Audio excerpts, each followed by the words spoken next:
melepaskan diri.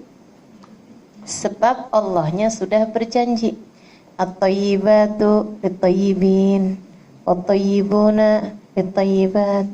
Perempuan baik-baik untuk laki-laki yang baik-baik. Laki-laki yang baik-baik untuk perempuan yang baik-baik. Perempuan yang tidak baik untuk laki-laki yang tidak baik. Laki-laki yang tidak baik untuk perempuan yang tidak baik. Itu janji Allah Subhanahu wa taala dalam Al-Qur'an. Ustazah, saya nih perempuan baik-baik, kenapa suami saya tak baik? Ada yang tanya sama saya seperti itu. Saya bilang, bisa jadi suamimu belum baik, atau kamunya akan menjadi tidak baik. Jadi pilih mana satu yang kamu mau. Astagfirullah. Ya Allah. Saudaraku sekalian saya muliakan. Jadi seperti itu tuh masalahnya. Berusaha untuk itu. Dan jangan maksa. Sama Allah tuh jangan maksa. Ya Allah, karuniakan kepada saya jodoh dia itu ya Allah. Si Fulan bin Fulan.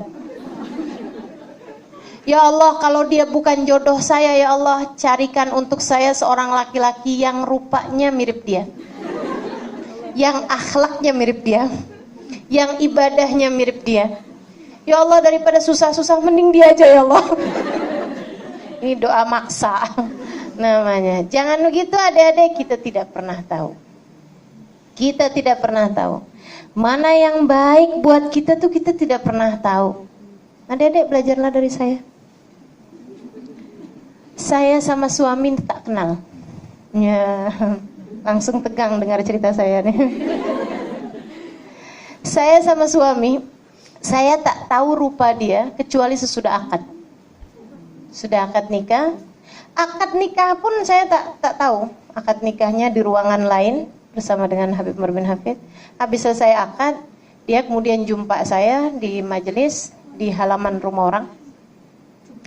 Halimah Ali Drus dipanggil ke samping rumah untuk berjumpa dengan suaminya. Suaminya? Ya Allah, kayak apa orangnya? Saya pun jumpa sama dia, kemudian saya salam sama dia, saya lihat, oh ini dia suami saya, oke.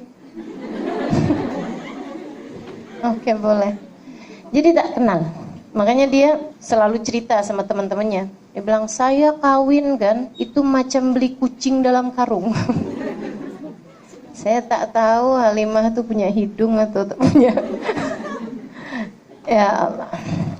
Saudara sekalian saya muliakan, jangan pernah turun standar. Gitu ya. Jangan asal kita doanya, yang penting ya Allah dikasih saya jodoh. Tetap minta kepada Allah Subhanahu wa taala. Engkau berhak untuk meminta. Jangan merasa yang asal ada yang mau aja udah bagus saya. Jangan begitu. Siapa bilang begitu? Kamu berhak untuk yang lebih daripada itu. Namun jangan juga enggan terhadap konsep pernikahan. Ya, jangan juga enggan terhadap konsep pernikahan. Daripada nikah susah rasanya, harus uruskan orang, harus begini, harus begitu. Saya tak mau nikah aja lah. Jangan begitu juga. Kata Nabi Muhammad, "Faman raghiba an sunnati falaysa minni." Siapa yang enggan terhadap sunnahku, maka dia bukan termasuk golonganku, dan nikah adalah sunnahku. Saudara sekalian yang saya muliakan, ingat ceritanya Julaibib? Atau pernah dengar cerita Julaibib? Tak pernah dengar? Oke, saya mau cerita. Ada dulu seorang sahabat Nabi Muhammad alaihissalam. Jadi ada orang di Madinah, miskin, jelek,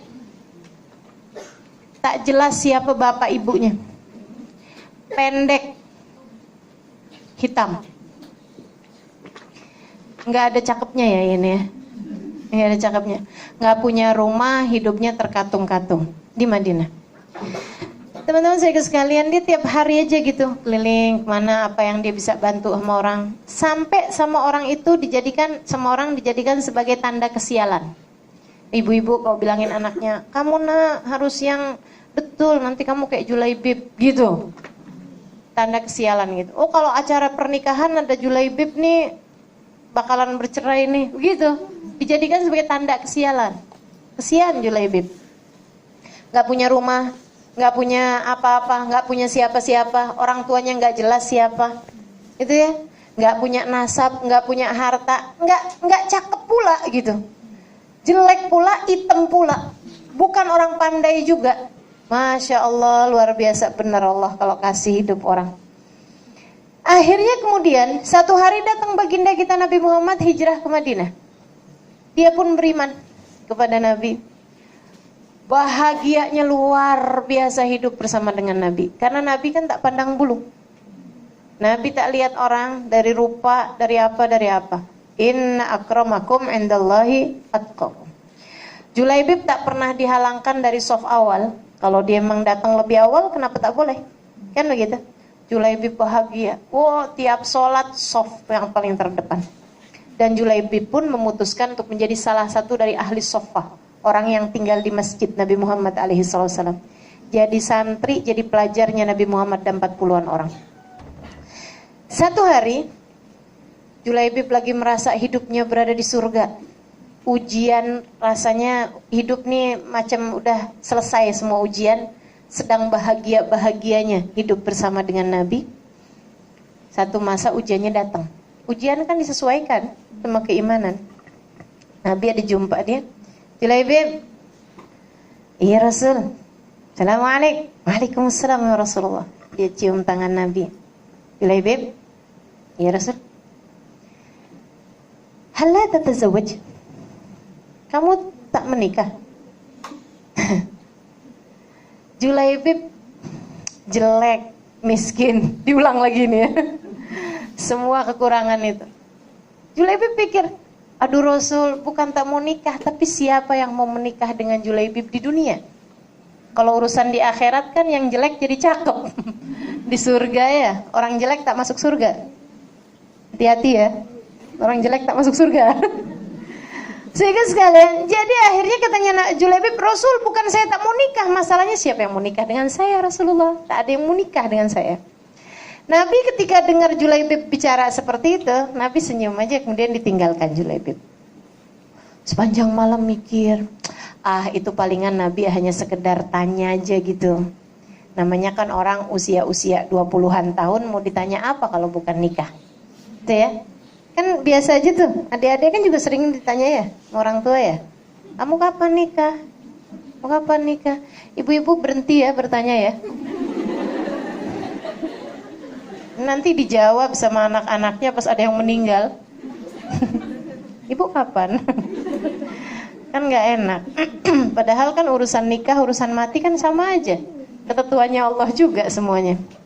Jadi akhirnya kemudian besok harinya Julaibib kemudian dipanggil Nabi Muhammad. Ini sengaja dipanggil. Kalau yang hari pertama tuh tak sengaja berjumpa. Yang hari kedua nih sengaja dipanggil. Julaibib, aina Julaibib? Kata Nabi gitu, dipanggil Julaibib. Iya Rasul. Ya Julaibib. Iya Rasul. Halla tatazawwaj? Kata Nabi, kamu tak mau nikah? Kamu tak nikah? Wa man yatazawwaj ala Julaibib wa fid dunya? Oke. Dah ditinggal lagi sama Nabi. Nabi kan gitu, tak memaksa, biarkan orang berpikir sendiri gitu. Jadi ibu-ibu tak payah paksa-paksa anak suruh nikah, gitu ya. Biarin ya, tanya aja ke Nabi. Allah tatazawwaj. Kemudian besok harinya lagi, malam hari itu Julaibib tak boleh tidur. Ya Allah, saya nih jadi umat durhaka sekali. Nabi tanya macam itu, kemudian saya jawab kayak gitu. Ya Allah, ya Allah, ya Allah, salah saya. Harusnya sebagai seorang hamba, seorang umat, apapun yang diputuskan oleh Nabi Muhammad, saya harus ikut aja. Dia pun kemudian meneguhkan hati. Tapi mudah-mudahan Nabi tak tanya, katanya gitu. Subhanallah, besoknya Nabi tanya, aina Julaibib? Julaibib datang. Dah pasrah kali ini. Baik ya Rasulullah. Bagaimana kabarmu Julaibib? Baik Rasulullah. Ya Julaibib? Ya Rasul. Halla tatazawwaj? Kamu tak nikah? Apapun yang kau putuskan ya Rasulullah. Betul tuh ya, begitu ya. Apapun yang kau putuskan. Nah ini adik-adik saudariku sekalian, kita juga harus begitu. Apapun yang Allah putuskan, masalahnya kita tak tahu. Allah putuskan apa bagi kita. Karenanya, yang pertama nomor 1, jangan pacaran. Kalau ada laki-laki yang mendekatimu, kasih nomor HP abah ayahmu. Oke? Kasih nomor HP bapak, gitu kan?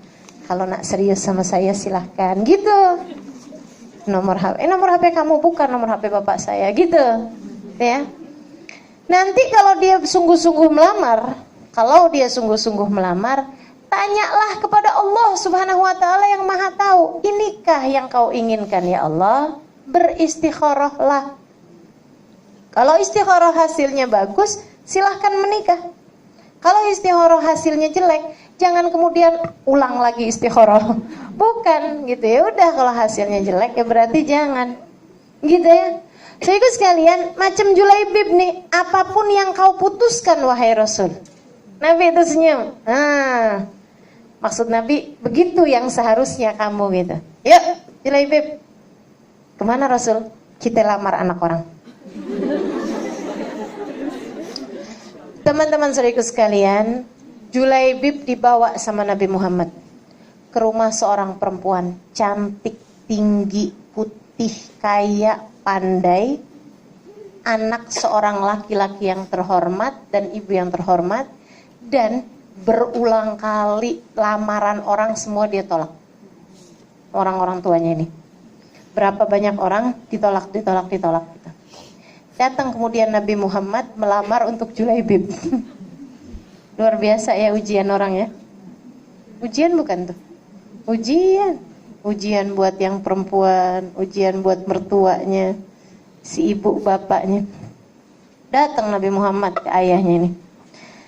Waduh Rasul, mimpi apa saya Rasul? Kau datang ke rumahku. Masya Allah, ahlan wa sahlan bi Rasulillah. Silahkan masuk wahai Rasulullah. Nabi pun masuk. Kau sedang ada urusan di sekitar sini Rasul, kemudian datang ke rumahku. Tak, kata Nabi, saya datang ke sini memang untuk datang ke rumahmu. Masya Allah Rasul, kau menambah kemuliaan di atas kemuliaan kami. Maksudnya kedatanganmu udah mulia, apalagi memang sengaja datang, gitu kan. Dia bilang, ada kepentingan apa kiranya Rasul? Saya datang kemari untuk melamar. Masya Allah Rasulullah, luar biasa bahagianya hati ini. Masya Allah ya Rasulullah, tak salah tak silap memang. Maksudnya dia udah menolak lamaran-lamaran orang ini tak salah. Kemudian Nabi Muhammad datang melamar anaknya gitu. Kata Nabi Muhammad, bukan untuk saya. Untuk siapa Rasulullah? Untuk Julaibib. Julaibib! Julaibibnya udah yang, kan apa sih bilang? Ya. Kata Nabi Muhammad, iya betul. Waduh Rasul, sebagai seorang ayah saya tak boleh memutuskan sesuatu dengan begitu aja. Saya harus diskusikan dengan anaknya, dengan ibunya. Silakan, kata Nabi Muhammad. Bingung dia. Masuk ke dalam, istrinya bilang, Bang Rasulullah ya bang? Iya. Rasulullah bang, datang ke rumah kita bang? Iya. Bang mau apa bang Rasulullah ke rumah kita bang? Mau melamar. Masya Allah bang, bukan buat Rasulullah. Buat siapa bang? Julaibib. Ada. Ya Allah bang, masa anak kita mau kawin sama Julaibib yang itu kan bang? Hitam, jelek, kurus. Waduh, semua itu ya. Miskin, wah semuanya. Katanya dia, iya. Terus gimana nih bang? Saya juga gak tahu. Yaudah gini aja bang, abang nanti temuin Rasulullah, saya temuin belakang rumah yang kemarin lamar anak kita bang. Jadi abang bilang anak kita sudah dilamar sama yang sebelah, yang belakang. Ya benar juga ya. Yaudah, mereka lagi diskusi seperti itu, anaknya keluar, anak gadisnya. Dia bilang, sepertinya sedang bincang-bincang tentang saya. Kata ayah ibunya, iya betul nak. Emang kenapa ya? Itu Nabi Muhammad depan rumah melamar untukmu, tapi bukan buat Nabi. Buat siapa ya? Buat Julaibib. Oh, nggak terkejut, biasa aja. Kenapa? Beriman. Orang beriman tidak kagetan. Ayo coba liatin nih, dirinya kagetan apa enggak nih? Oh, gitu. Terus apa keputusan ayah dan ibu? Ya janganlah nak, masa kamu kawin sama Julaibib? Oh, ayah, ibu, boleh nggak saya punya keputusan sendiri? Memang kamu punya keputusan yang berbeda? Iya. Apa keputusanmu? Dia bilang, kalau memang Nabi yang datang, bawa siapapun, saya tak akan lihat siapa yang dibawa sama Nabi. Saya hanya akan lihat yang membawanya. Nabi yang bawa. Saya baca dalam Al-Quran, wa makana li mu'minin wala mu'minatin idza qadallahu wa rasuluhu lahumul amr an yakuna lahumul khiyarata min amrihim. Tidaklah layak bagi orang laki-laki ataupun perempuan yang beriman kepada Allah dan Rasulnya apabila Allah dan Rasulnya telah membuat keputusan untuk memiliki pilihan sendiri. Kalau udah Allah dan Rasulnya putuskan, jangan punya pilihan. Oh gitu, nah kamu serius? Iya ya. Ya udah kalau memang seperti itu. Tapi ini Julaibib kamu kenal kan? Takutnya keliru gitu ya. Iya. Udah, akhirnya keluar. Kemudian dia bilang, sudah kami rundingkan, saya, istri dan anak. Kemudian kami semua memutuskan untuk menerima lamaranmu. Tinggal Julaibib yang, hah? Kok diterima? Ini aneh sekali. Teman-teman saudara sekalian, itu Julaibib, gitu ya. Maka kita juga urusan jodoh tuh seperti itu. Satu, tidak usah pakai pacar-pacaran. Dah, lepaskan. Tutup itu dari kamusmu.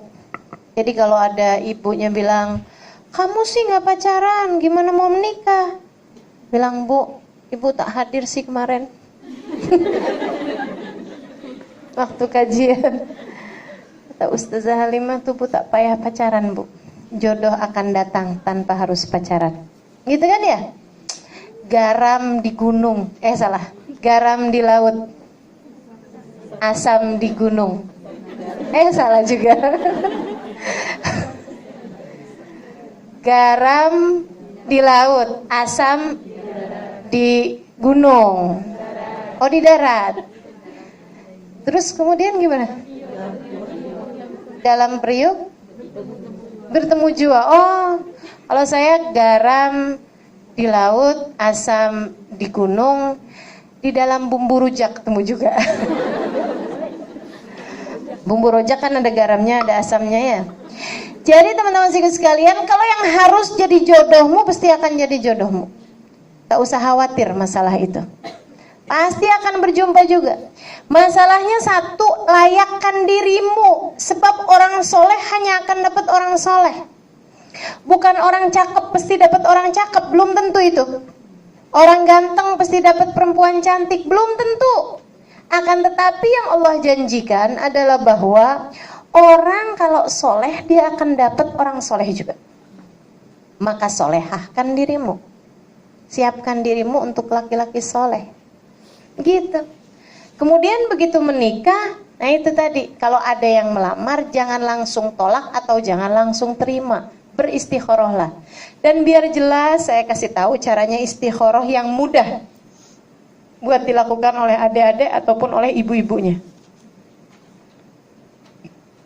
Dan saya juga mau ajarkan, kalau ada yang udah pengen sangat nikah, ada tak?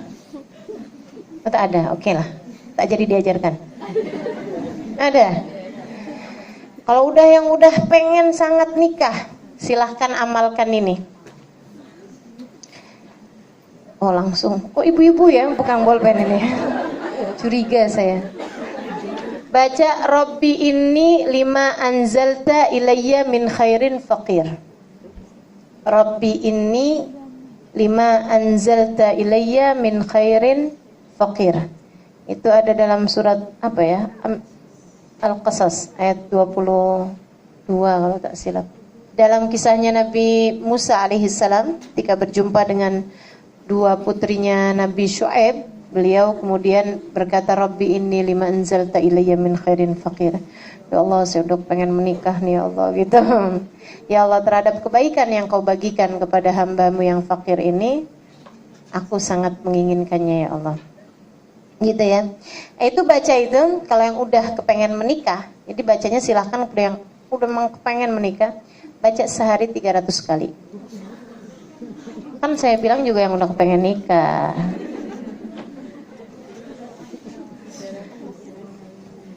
Ratus kali baca. Insya Allah bulan, 2 bulan, 3 bulan lihat aja. Nanti kalau ada yang datang melamar, jangan ini dia jodoh saya. Belum tentu. Sekali lagi diistikharahkan, ya. Istikharah caranya gini yang mudah.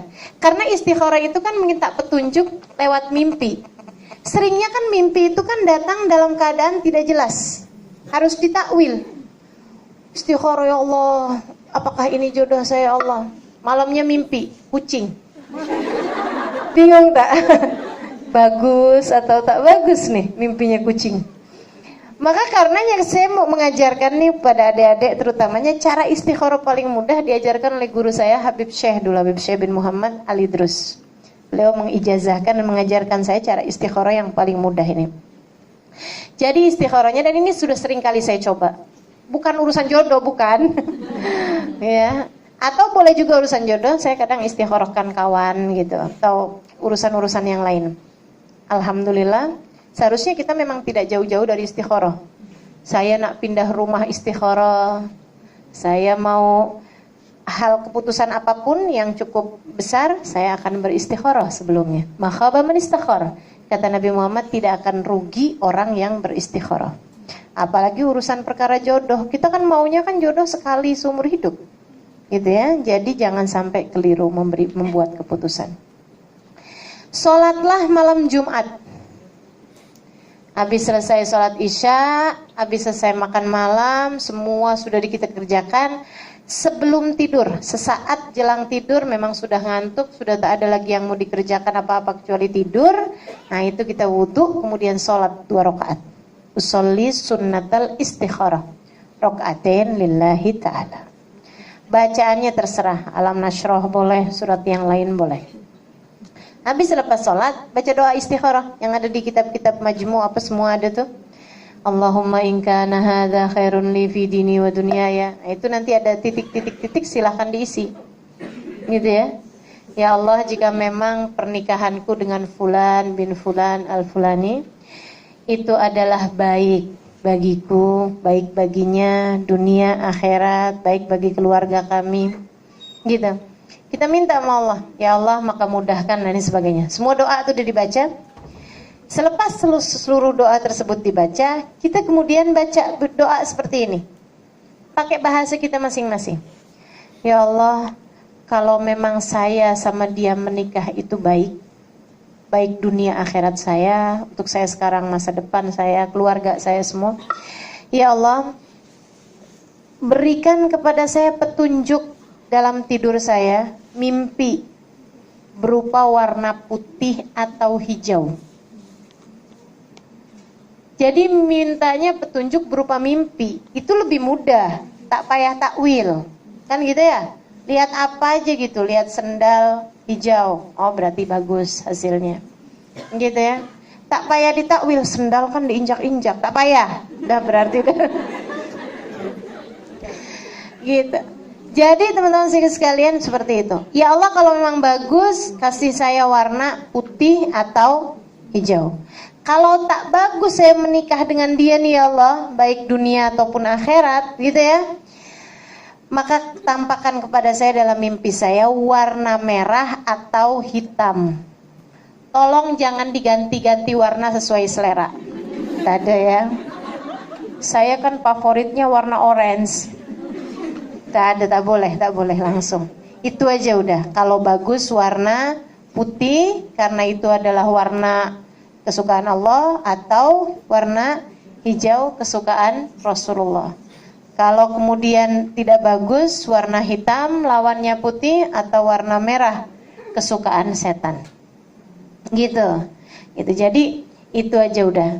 Saudara sekalian, nanti tuh dapat mimpi. Kalau tak dapat mimpi malam itu, ulangi besok hari Sabtu, malam Sabtu.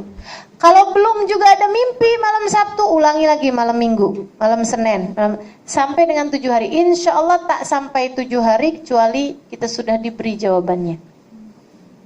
Itu istikharah paling mudah. Dan dah itu aja dikerjakan, jadi tidak usah bingung-bingung. Gitu ya. Saudara sekalian saya muliakan, ini perkara urusan jodoh, diistikharahkan. Kalau hasilnya bagus, bismillah, disegerakan. Jangan nanti-nanti. Maksudnya jangan kepanjangan gitu, kelamaan. Nanti ya saya masih mau sekolah dulu, S1 tambah S2 tambah S3 gitu. Udah waktu kawinan udah rambutnya udah pada putih semua, kan gak enak ya. Nah, jadi disegerakan. Katanya Nabi Muhammad, kalau sudah datang jodohnya segerakanlah. Gitu. Jadi itu perkara urusan jodoh.